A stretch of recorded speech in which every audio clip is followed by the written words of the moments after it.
you. Come on in. My name's Calvin Resnick. This is Distro Stardust, and welcome to my Midtown Manhattan studio apartment tour.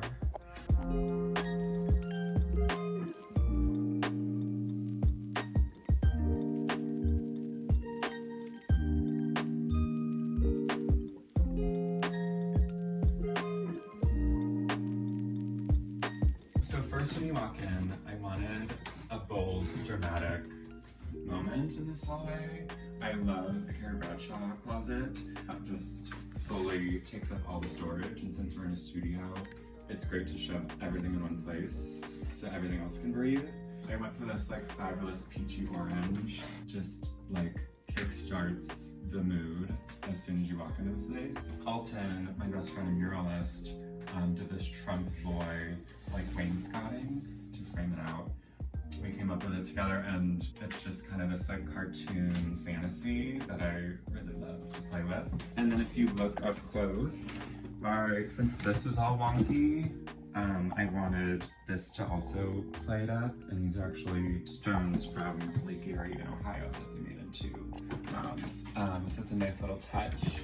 Back to Cleveland, and right when you walk in, we get into the bathroom. Since the tile is already, come on in. Since the tile is already this like pretty teal, I wanted to contrast that and play up the orange. And here Colton did like some of my favorite things and really went above and beyond. I wanted it filled with all my art, and I collect queer art, and the bathroom should be like a fun little injection. I also have fun touches too, like this is my grandpa's. There's a paint by number that he did in the 60s, and what else? Some like craziness from my high school years drawing, and then just queer artists from all over the world that I have collected from Instagram. This I stole from my high school library. There's graffiti on every single page but this one, and I ripped it out and snuck it. So yeah, it's just this fun little crazy getting ready room. And then this toilet is so hilarious because you literally have to side saddle. Yeah, that is the little blue injection. We get back into the hallway. And this is one of my favorite pieces. The company's Les Indian. They do these beautiful Indian block prints. Just to see the handcraft and the rich colors and all of that, it really moves me and inspires the palette for the whole house. And then here I have a little, entry table, drop the keys. I swapped out the light for a vintage 70s Lucite number. And then I really love there's a small tucked away kitchen. I know all my friends like make fun of me, but it is just the perfect little, I don't cook. It fits everything perfectly, and I love that it's tucked away from everything, especially in the studio.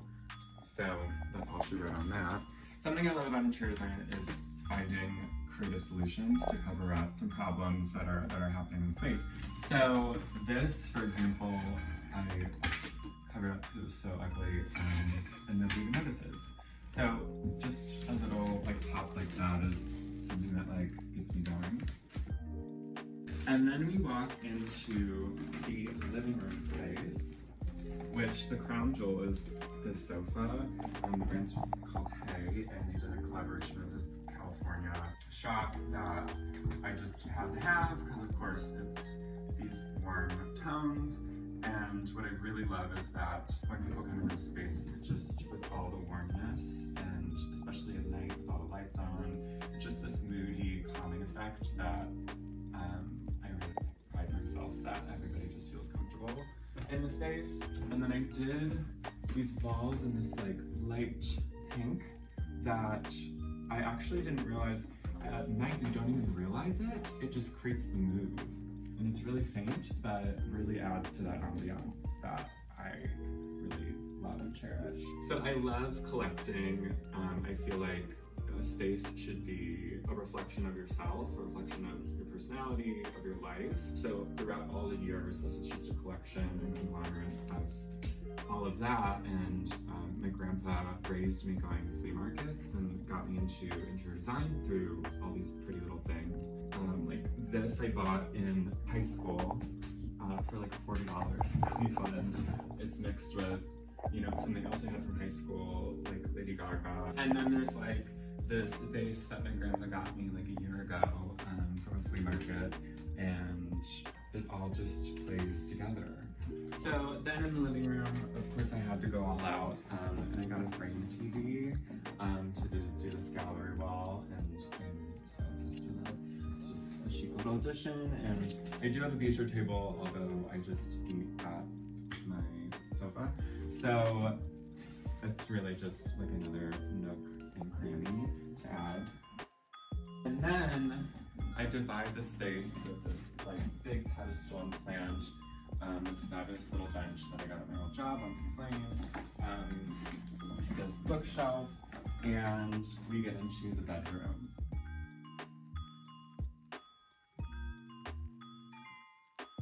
So in the bedroom, I had a dilemma. These walls are paper thin, and we have 10-foot ceilings. So I wanted to play up the height in the space. I wanted to try and control the noise and the bouncing around. First, had to come up with a solution that solved all of the echoing, all of the noise.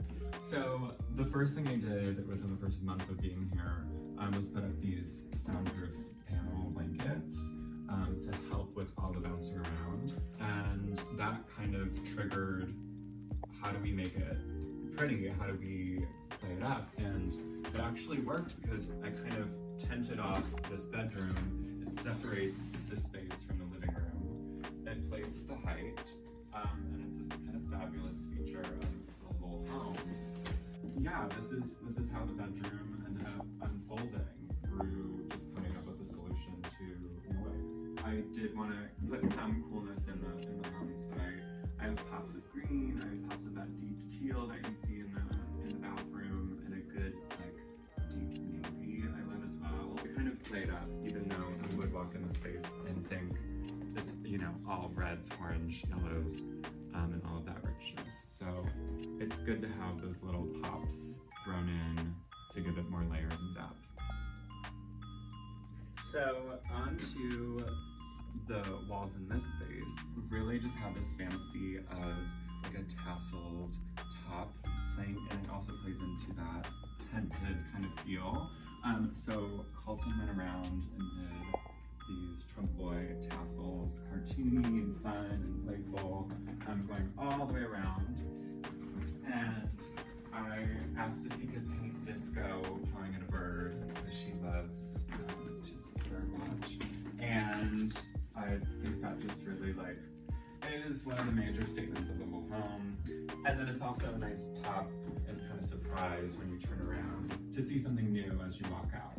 There's always something to kind of surprise you in every turn, and the cameraman Nico says it takes like a full hour to kind of process the whole home. So I kind of love that. There's so much to take in, and there's so many layers and depth, and every book I've picked out, you know, is another dimension of me and another layer of me, and every single piece of a story to tell. And to me, in all of my spaces that I love to design, I want, like I said, it really should be a true reflection of you. So on the way back, playing up also another surprise as we're heading out the door. I have Colton paint this vase and flower arrangement, and I wanted one blue rose to represent my grandma. So I also have Kara Bradshaw's doorway as a nice little homage to her and how I live my life to be like her. So anyways, I have some parties to attend, and I think you gotta go, unfortunately. So thank you so much for seeing my space, and I think you like it.